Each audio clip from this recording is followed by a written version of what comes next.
Hello students of 10th class. आपका topic क्या चल रहा है? Properties of base. एक प्रॉपर्टी आपकी हुई है मेटल के साथ बेस क्या रिएक्शन करते हैं। नेक्स्ट प्रॉपर्टी शुरू करते हैं नंबर 2 में, reaction with non metallic oxides. याद रखना इस बात को कि ये मेटेलिक ऑक्साइड के साथ रिएक्शन नहीं देते हैं बेस, ये देते हैं नॉन मेटेलिक ऑक्साइड्स के साथ।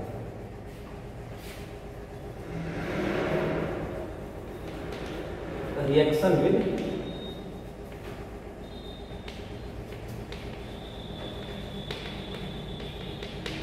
Non metallic oxide. तो दोनों में ही डिफरेंस है एसिड और बेस का। एसिड मेटेलिक ऑक्साइड के साथ रिएक्शन करते हैं, तो बेस नॉन मेटेलिक ऑक्साइड के साथ रिएक्शन करते हैं। मेटेलिक ऑक्साइड का मतलब वो ऑक्साइड जिसमें ऑक्सीजन ऐड है लेकिन साथ में कोई मेटल है, जैसे कि जिंक मेटल होती है और जिंक के साथ ऑक्सीजन ऐड है, तो ये हो गया आपका मेटेलिक ऑक्साइड। इनके साथ रिएक्शन ये नहीं करेंगे बेस। नॉन मेटेलिक, अगर कोई नॉन मेटल है जैसे कार्बन नॉन मेटल होती है। मेटल क्या है, नॉन मेटल क्या है, ये डिफरेंस आपको पता ही होना चाहिए, 8th क्लास तक में करा दिया जाता है। जैसे लोहा है, तांबा है, पीतल है, ये सब मेटल होती हैं। बाकी जैसे चौक वगैरह सब नॉन मेटल है। तो कार्बन क्या होता है? नॉन मेटल होता है। जब ऑक्सीजन के साथ जुड़ेगा बनती है कार्बन डाइऑक्साइड। ये कैसा ऑक्साइड हुआ? Non metallic oxide. सल्फर जुड़ जाएगा, सल्फर गंधक देखा होगा, जो दीपावली पे आप लोग गंधक पोटास मिला करके बनाते हैं, इसमें जो पीले से रंग की गंधक आती है, सल्फर उसको कहते हैं। वो सल्फर ऑक्साइड के साथ मिलेगा तो क्या बनेगा? Sulphur dioxide. एक और ऑक्साइड बनता है SO3, उसको कहते हैं सल्फर ट्राइऑक्साइड। तो carbon dioxide, sulphur dioxide, sulphur trioxide, इनके साथ बेस की क्या रिएक्शन हो सकती है?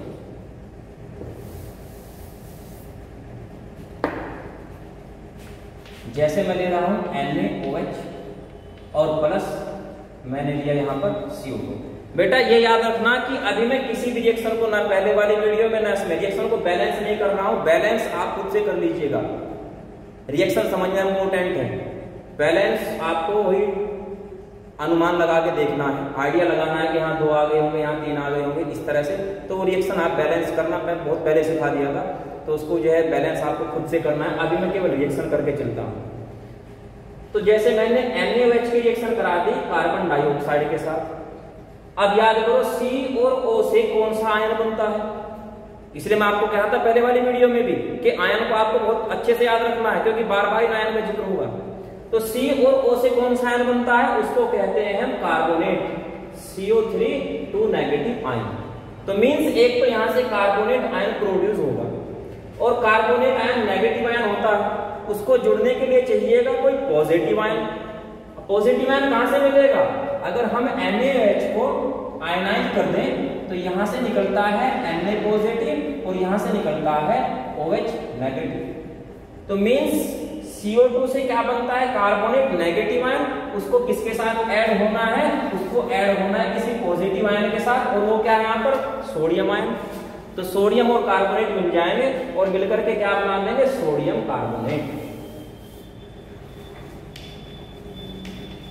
NaCO3। और कार्बोनेट की वैलेंसी कितनी होती है? 2। तो किसके नीचे जानी है? Na के नीचे जानी है। तो क्या बन जाएगा? Na2CO3 sodium carbonate. प्लस बाकी क्या बचा यहां पर? क्या रह गया? H रह गया है, तो वो O के साथ मिल जाएगा और बना देगा H2O। यहां याद रखना कि जब नॉन मेटेलिक ऑक्साइड के साथ बेस की रिएक्शन होती है, यहां हाइड्रोजन गैस प्रोड्यूस नहीं होती।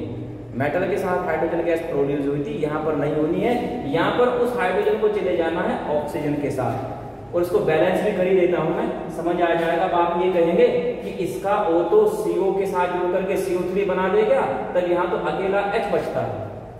बेटा इसको यहां बैलेंस कर लेते हैं। इससे पहले 2 आता है, 2 यहां पर मैंने क्यों लिखा है से पहले? क्योंकि इधर प्रोडक्ट में Na के नीचे 2 आ गए थे, यानी कि 2 एटम थे। तो उसको करने के लिए मैंने इस पूरे के पूरे कंपाउंड के पहले, मॉलिक्यूल के पहले मैंने 2 लिख दिया। अब इस 2 का मतलब है कि Na के 2 एटम है, O के भी 2 एटम है और H के भी 2 एटम है। तो Na के कितने एटम बताए मैंने? 2 एटम बताए।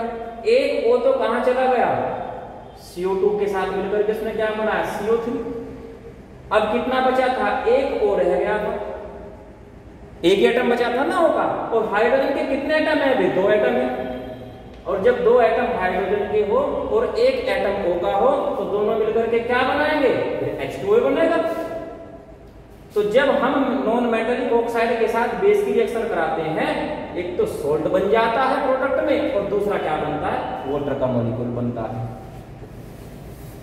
एक दो बेस के साथ और देख लेते हैं। KOH की रिएक्शन देख लेते हैं पोटेशियम हाइड्रोक्साइड की सल्फर डाइऑक्साइड के साथ। बिल्कुल सेम इसी तरह की रिएक्शन होगी। यहां बना था सोडियम कार्बोनेट, तो SO2 से कौन सा आयन बनता है? अभी अभी तो जस्ट पहले मैंने बताया थे कि सल्फर को लेकर के 2 आयन हमारे पास हैं। एक तो SO3 2 नेगेटिव है सल्फाइड, और दूसरा है SO4 2 नेगेटिव।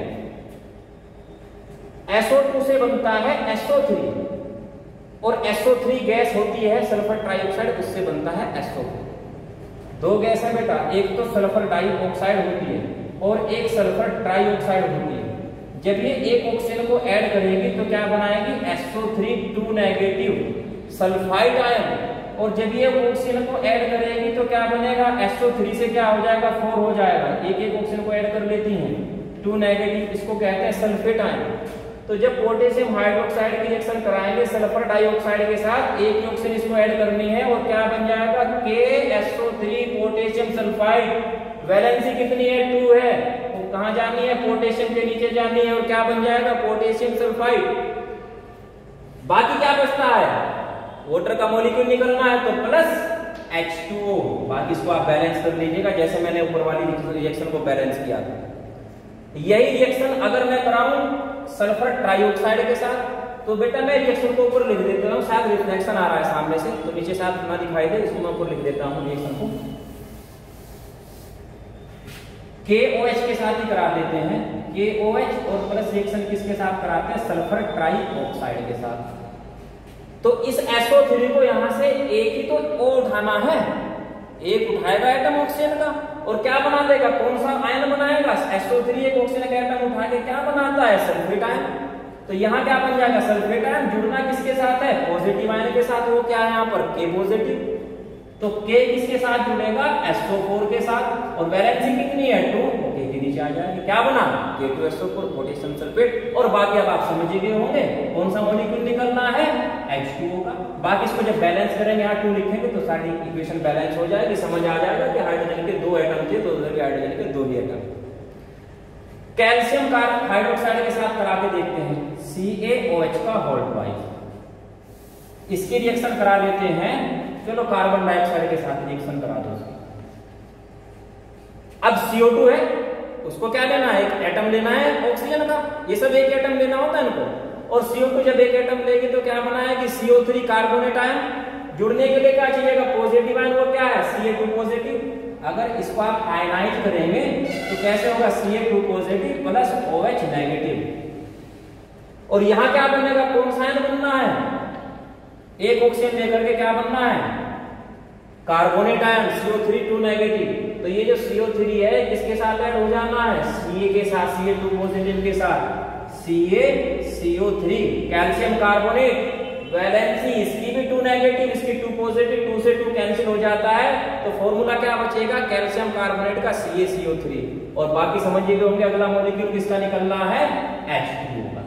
इसको बैलेंस भी करने की जरूरत नहीं है, ये बैलेंस है अपने से ही। क्योंकि यहाँ हाइड्रोजन के देखो, यहाँ पर अगर मैं इसको बैलेंस ना करूं, सबको काउंट करते चलते हैं। कैल्शियम का 1 एटम है, कैल्शियम का 1 एटम है। ऑक्सीजन के 2 और 2 4 एटम है, 3 यहाँ पर है और 1 यहाँ पर हो गया, 4 एटम हो गए।